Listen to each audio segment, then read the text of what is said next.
अल्लाह इरशाद फरमाता है अपने अहलो अयाल को नमाज का हुक्म दो और उस पर जमे रहो, खुद भी नमाज पढ़ो और अपने घर वालों को भी नमाज का हुक्म दो।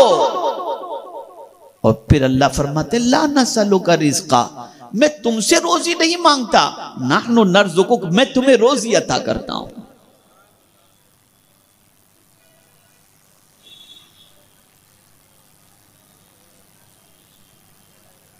तो नमाज सिर्फ आपको अदा नहीं करनी, बल्कि नमाज खुद को भी पढ़नी है और अपने अहलो अयाल को भी नमाज का हुक्म देना है। और जब कोई खुद नमाज पढ़ता है और अपने बीवी बच्चों को भी नमाज का हुक्म देता है, उस पर उससे जो तकलीफ होती है उस पर वो सब्र करता है, तो मेरा मौला फरमाते नहनु नर्ज़ुकुक, मैं तुम्हें रोजी अता करूंगा। आज जरा देख लीजिए कितने लोग हैं जो नमाज की पाबंदी करते हैं, कितने लोग हैं जिनको ये फिक्र है कि अपनी औलाद को हम नमाज का हुक्म दें।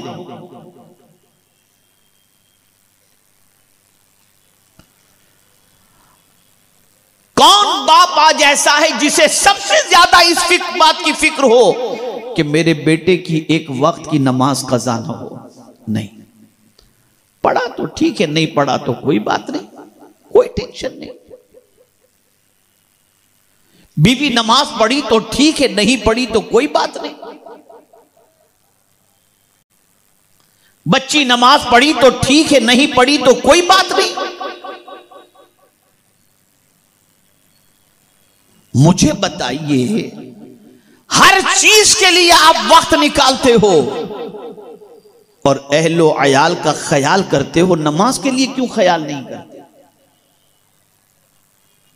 होना तो ये चाहिए कि अल्लाह का एक मर्तबा किसी चीज का हुक्म मिल जाए तो वो हमारे लिए काफी है कि उसका एक मर्तबा ऑर्डर मिल गया, हमें उस पर अमल करना चाहिए। लेकिन जब कुरान पढ़ते हैं तो अक्ल दंग रह जाती है कि नमाज के बारे में अल्लाह ने एक मर्तबा नहीं, कमोबेश कुरान मुकद्दस में 300 मकामात पर फरमाया है अकीमुस्सलाह, नमाज कायम करो, खुद भी नमाज पढ़ो और अपने बीवी बच्चों को भी नमाज का पाबंद बनाओ। मैं आपको एक सवाल पूछता हूं, किसी के यहां मुलाजिमत करते हैं, सुबह 10 बजे का टाइम दिया, आप बैंक में सर्विस कर रहे हैं, किसी कंपनी में सर्विस कर रहे हैं, आपका टाइम है 10 बजे का सुबह, आपको ड्यूटी आवर्स बता दिए गए कि 10 बजे पहुंचना है, 10 से शाम को 6 बजे तक आपकी ड्यूटी है। तो रात भले जगे हों लेकिन 10 बजे से पहले स्कूल, 10 बजे से पहले ड्यूटी पर पहुंचने की कोशिश करते हैं। मालूम कर लेते हैं कि रास्ते में ट्रैफिक तो नहीं मिलेगी, ये वक्त रश का तो नहीं है, अगर है तो 10 मिनट पहले निकल जाते हैं ताकि हमारी ड्यूटी के टाइम में फर्क ना पड़े। कितने घंटे ड्यूटी देते हैं? 8 घंटे ड्यूटी। मैं एक सवाल आपसे पूछना चाहता हूं, बच्चों के सिलसिले में आप देखिए, 7 बजे की स्कूल है या 8 बजे की स्कूल, तो मां 6 बजे उठ जाएगी, बच्चे के कपड़े प्रेस करेगी, बच्चे के जूते पॉलिश करेगी, बच्चे को तैयार करेगी, बच्चे को नाश्ता खिलाएगी, बच्चे को सब कुछ करेगी, तैयार करके बस स्टॉप पर ले जाएगी, जहां बस आती ले जाकर बिठा देगी ताकि स्कूल की बस न छूट जाए और बच्चा स्कूल में लेट न पहुंचे। ये हम कर रहे हैं।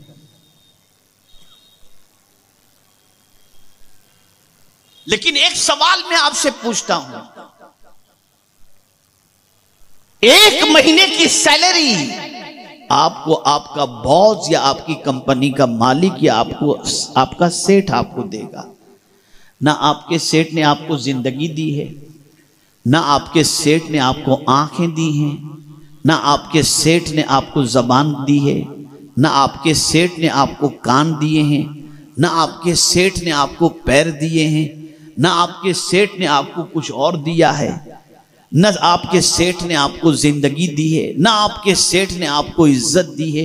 ये सब कुछ तो उसने दिया नहीं, लेकिन जो चंद टुकड़े, चंद रुपये देता है, तुम्हें उसके हर टाइम का ख्याल है, और जिस करीम ने पूरा वजूद तुम्हें अता फरमाया, उसके लिए तुम्हारे पास टाइम नहीं।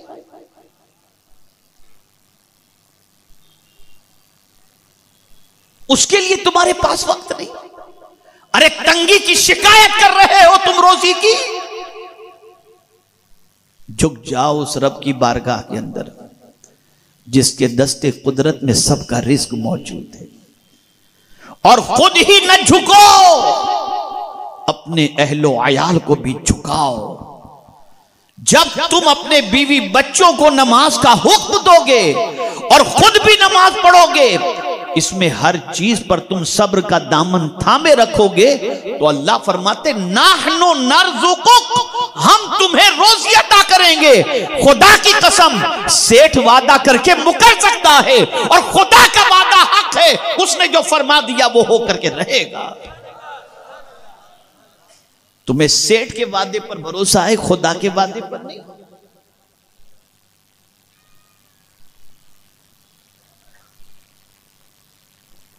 कितने माँ बाप हैं जो अपने बच्चों को नमाज के सिलसिले में सख्ती करते हों, प्यार से, मोहब्बत से, डरा कर, समझा कर, बुझा कर नमाज का पाबंद नहीं, फिक्र ही नहीं। जवान बच्चे हो गए और उन्हें पाकीज़ी पाक रहने के मसाइल भी नहीं मालूम, नमाज के मसाइल भी नहीं मालूम, कुछ भी। जुम्मा को जाते हैं जैसे तैसे, बस 2 रकात पढ़कर भाग आए बस। कुरान के इस उसलूब पर कुर्बान जाइए कि अल्लाह ने सिर्फ ये नहीं फरमाया कि तुम नमाज पढ़ो, वामुर अहलका बिस्सलाह, अपने बीवी बच्चों को नमाज का हुक्म दो, अहलो अयाल को नमाज का हुक्म दो। तो खुद भी नमाज पढ़ो, अपने अहलो अयाल को भी नमाज का हुक्म दो। तो अल्लाह फरमाते, उसके बाद क्या फरमाते, ला नसअलुका रिज़्क़ा, मैं तुमसे रोजी थोड़ी मांगता हूं, मैं तुमसे नहीं मांगता, बल्कि अल्लाह फरमाता है नाहनु नर्ज़ुकुक, हम तुमको रोजी अता करेंगे। अरे आप मुझे बताओ, ये कैसे मुमकिन है कि बंदा खुदा की बारगाह में सर झुकाकर आजिज़ी का इजहार करे और मेरा मौला उसे भूखा रखे? अरे बंदा तू झुक तो जा उस खुदा की बारगाह में, मौला तुझ पे रिस्क के दरवाजे खोल देगा। और आज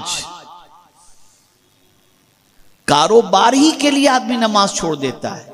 अरे बहुत सीजन है, बहुत कस्टमर का टाइम है, बहुत गिराकी है, जाऊंगा तो ये कस्टमर चला जाएगा। नादान, जिसने तेरे दरवाजे पर कस्टमर भेजा है तू उसके दरवाजे पे चला जा।